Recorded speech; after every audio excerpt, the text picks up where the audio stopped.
தமிழராட்சி பார்த்துருக்க எல்லாருக்குமே வணக்கம். ஏற்கனவே சீமான் அவர்களோட ஆடியோ வெளியானதுலேருந்து காளியம்மாள் அவர்களும் சிவசங்கரன் அவர்களும் நாம் தமிழர் கட்சியில் தொடர்ந்து பயணிப்பாங்களா அப்படின்ற கேள்வி எல்லார் மத்தியிலுமே வந்துட்டு இருந்தது. இந்த நிலையில் சீமான் அவர்கள் அந்த விஷயத்தை பேசிட்டார் அப்படின்றதுனாலேயே இது மிக பெருசாக திமுகவினால் பரப்பப்பட்டிருந்தது.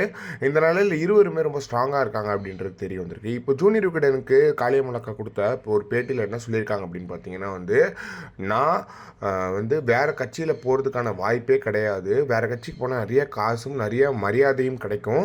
ஆனால் அந்த கட்சிக்கு நான் போகிறதுக்கான வேலைக்கு நான் வரலை. நான் இங்கே மீனவ மக்களுக்காக தான் என் அரசியலை ஆரம்பித்தேன்.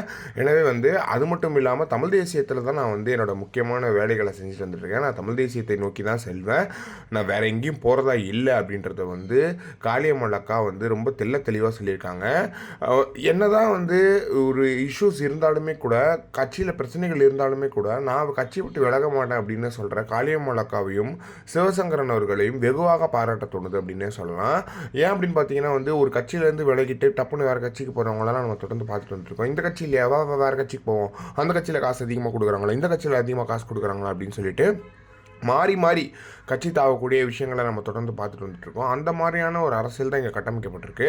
அப்படிப்பட்ட அரசியலை அடித்து உடைக்கிற விதமாக காளியம்மாள் அக்கா அவர்களும் சரி, சிவசங்கரன் அவர்களும் சரி, நாங்கள் தமிழ் தேசிய பாதையில் தான் நோக்கி பயணிப்போம், நாம் தமிழர் கட்சியில் பயணிப்போம்ன்றது ஒரு இது இருக்குது. ஆனால் நாங்கள் தமிழ் தேசிய பாதையில் தான் பயணிப்போம். ஆனால் காளியம்மாள் அக்கா சொல்லும்போது நாம் தமிழர் கட்சியை விட்டு எங்கேயும் போகிறதா இல்லை அப்படின்றது ரொம்ப தெளிவாக சொல்லியிருந்தாங்க.